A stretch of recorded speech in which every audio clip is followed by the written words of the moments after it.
طلباء و طالبات، ہم نے پچھلے لیکچر میں حکومت کی موجودہ تعلیمی پالیسی اور اردو زبان کے پیش نظر کچھ گفتگو کی تھی۔ اس عنوان سے آپ لوگوں کو اس لیے بھی آگاہ کرنا ضروری تھا کہ اب تک جس روایتی طرز انداز سے تعلیمی نظام رائج تھا، اس روایتی طرز انداز میں اس درس و تدریس میں زبان بحیثیت روزگار، زبان بحیثیت صفات و ذات، زبان بحیثیت وسیلہ اظہار، ان سارے عناوین اس نئی ایجوکیشن پالیسی میں بحیثیت زبان کا وہ ہندوستان میں رائج الوقت درس و تدریس کی کوئی بھی زبان ہو، وہ کس مقام پر کھڑی ہوگی یا اس کا اس نئی ایجوکیشن پالیسی میں کیا مقام ہوگا۔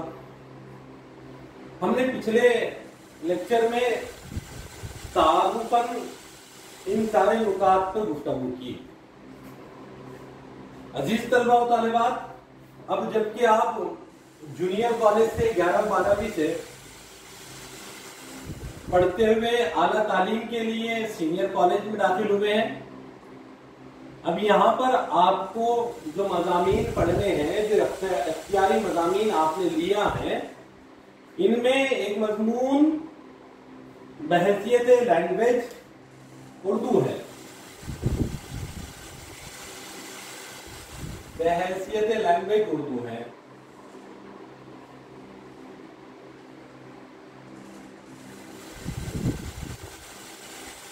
یہ آپ کا اختیاری مضمون ہے۔ اب ہم اس زبان اردو کے حوالے سے مختصر سے تعارفاً گفتگو کریں گے، تاکہ جیسے جیسے ہم لوگ اردو زبان، اردو ادب، اردو تہذیب، اردو تمدن اور اردو بحیثیت روزگار کے مطالعہ کریں گے، تو میں سمجھتا ہوں ہماری آج کی یہ گفتگو ان سارے نکات کی وضاحت میں معاون ثابت ہوگی۔ عزیز طلباء، اگر آپ اردو جو ہندوستان میں بولی جانے والی زبانیں ہیں، اگر اس حوالے سے اس زبان کو دیکھتے ہیں، یا عالمی پیمانے پر اردو کی مقام اور مرتبے کو سمجھنا چاہتے ہیں، تو یہ معلوم ہوگا کہ اردو ایک خالص ہندوستانی زبان ہے، ہندوستان میں جنمی، ہندوستان میں پروان چڑھی اور آج سارے عالم میں بولی جاتی ہے۔ اور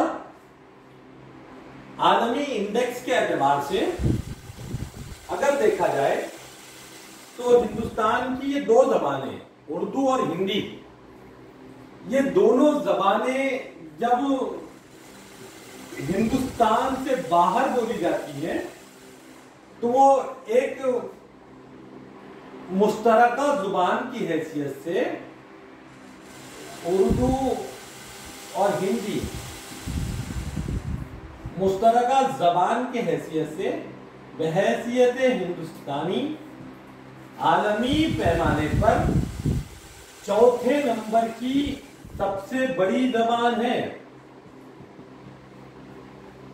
دنیا میں بولی جانے والی زبانوں میں چوتھے نمبر کی سب سے بڑی زبان ہے۔ اور اگر صرف اردو کو بحیثیت زبان طرز تحریر کے قالب کے حوالے سے مطالعہ کریں تو ہم کو معلوم ہوتا ہے عالمی انڈیکس میں اردو 7ویں نمبر کی سب سے بڑی بولی، لکھی، پڑھی اور سمجھی جانے والی زبان ہے۔ اس لیے ہم جہاں دنیا میں لاکھوں زبانیں بولی جاتی ہے، یا ہمارے ملک عزیز ہندوستان میں بولی جانے والی ہزاروں زبانیں موجود ہیں، ان میں اردو زبان کی اپنی ایک اہمیت، اپنی ایک افادیت، اپنی ایک وقت ہے۔ اس لیے اردو، سوال ہمارے سامنے یہ ہے کہ اردو کیا صرف ایک زبان ہے جو کہ درس و تدریس کے مراحل میں معاون ثابت ہوتی ہے؟ کیا اردو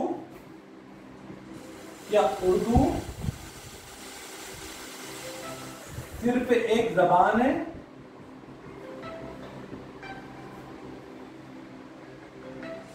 کیا اردو صرف ایک زبان ہے؟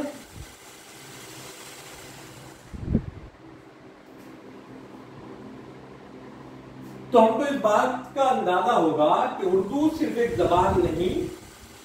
اس سوال کی تحقیق میں جائیں یا اس سوال کے جواب کو تلاش کرنے کی کوشش کریں تو ہمارے سامنے یہ بات آتی ہے کہ اردو صرف ایک زبان نہیں، بلکہ ایک تہذیب کا نام ہے۔ ایک تہذیب کا نام ہے۔ کیوں؟ اردو کی تہذیب کون سی تہذیب؟ تہذیب کہتے کسے ہیں؟ اگر اس کی تحقیق میں جانا چاہیں یا اس سوال کی تلاش میں جانا چاہیں تو ہمارے سامنے یہ واضح ہوگا کہ ہندوستان وہ سرزمین ہے جہاں پر مختلف مذاہب کے رہنے والے، مختلف خداؤں کو ماننے والے، مختلف زبانیں بولنے والے، مختلف بود و باش اختیار کیے ہوئے، مختلف جغرافیائی اور تاریخی ورثہ سنبھالی ہوئی قومیں یہاں بستی ہیں۔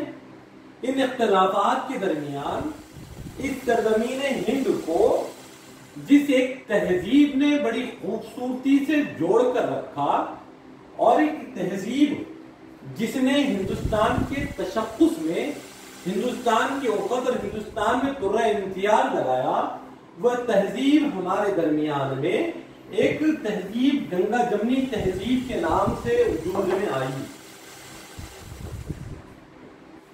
گنگا جمنی تہذیب کے نام سے وجود میں آئی۔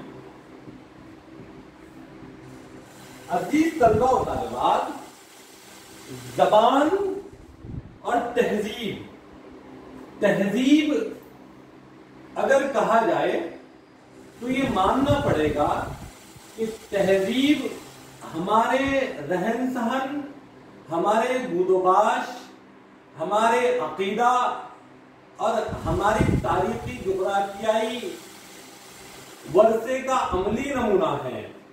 تو زبان اس عملی نمونے کا اظہار کا وسیلہ ہے، اور جو زبانیں تشکیل پاتی ہیں وہ زبانیں اپنے اثرات اس مقام، اس ماحول، اس معاشرے اور اس علاقے پر چھوڑتی ہیں، اور زبان کے اختلاط سے جو اس ماحول کی بود و باش کا، رہن سہن کا، تہذیب و تمدن کا اقداری عملہ ہے، اس کے حوالے سے جو زبان اور اس معاشرے کا طرز عمل کے اختلاط سے ایک خوبصورت سا رہن سہن کے اقدار وجود میں آتی ہیں، وہ تہذیب کہلاتے ہیں۔ اب ہندوستان میں ایک ایسی تہذیب نے جنم لیا جسے گنگا جمنی تہذیب کہتے ہیں، جسے گنگا جمنی تہذیب کہتے ہیں۔ اور اگر ہم یہ مانیں کہ گنگا جمنی تہذیب کیا ہے اور اس طرف چلیں تو ہم کو معلوم ہوگا کہ اس کی کوکھ سے ایک ایسی زبان اور ایک ایسا تمدن، ایک ایسا معاشرہ ہمارے سامنے ابھر کر آئے گا جس کی بنیادیں اردو زبان سے ایسے منضبط ہیں جیسے اس اردو زبان کا اور اس تہذیب کا چودی دامن کا ساتھ ہو۔ دونوں کو مختلف کرنا، دونوں کو جدا کرنا ناممکن ہے۔ اس لیے ہم اگر ہندوستانی معاشرے کا مطالعہ کریں اور ہندوستانی تہذیب و تمدن کا مطالعہ کریں تو ہم کو ہماری زبان اردو اس معاشرے اور اس تہذیب پر حاوی نظر آتی ہے۔